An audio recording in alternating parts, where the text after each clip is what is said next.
Now that we have demonstrated how the areas on the multiplication table or the Pythagorean abacus relate to the areas on the Pythabacus in multiplication, we can demonstrate a more efficient way on the Pythabacus for doing multiplication. Let's take again the simple examples of numbers with our factors which would sum to less than 10. For instance, we can do 1, 2, 3, 4.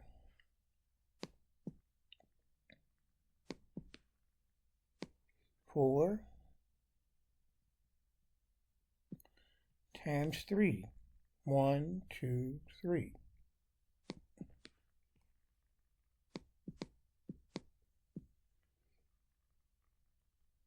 Separate the 3 triangle, and we can see that our rectangular area, including 12 beads, is in the middle, the solution to 4 times 3.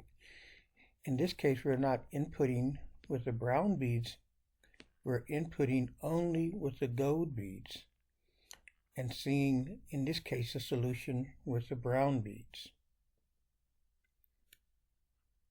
Of course, we could also do 1, 2,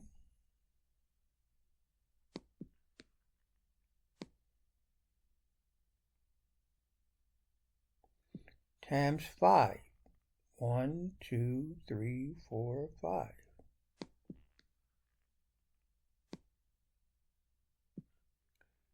And we can see that we have the solution to 2 times 5, which will give us a 10 brown beads in the rectangular area.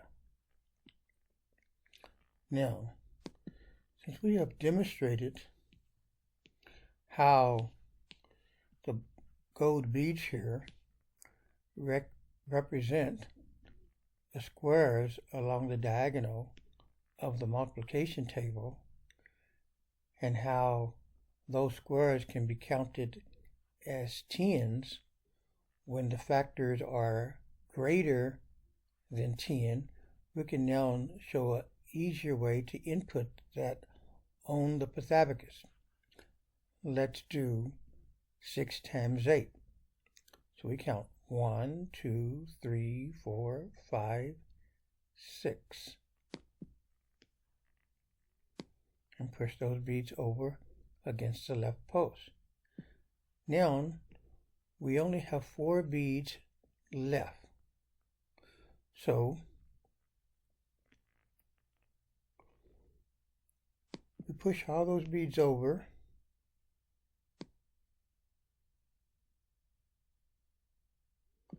And then push the 4 back.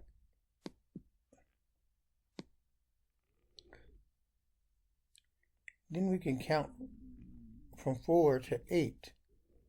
1, 2, 3, 4, and go all the way over back to our first bead, 5, 6, 7, 8, and then push out the adjacent triangle.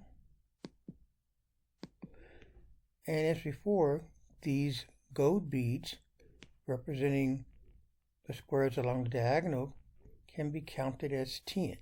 10, 20, 30, 40, 48 is 6 times 8. Now, let's do 56, inputting only with the bottom beads. 56 equals 7 times 8. So we count 1, 2, 3, 4, 5, 6, 7.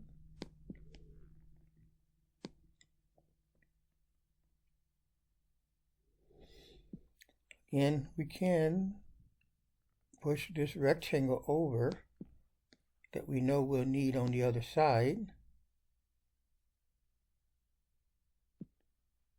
And then start counting out our 8.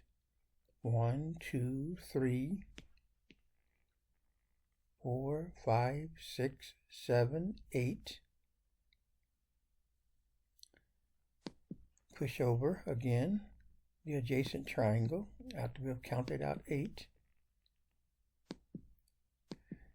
And now these beads represent the tens, as we saw before. The white squares along the diagonal that are included in the area.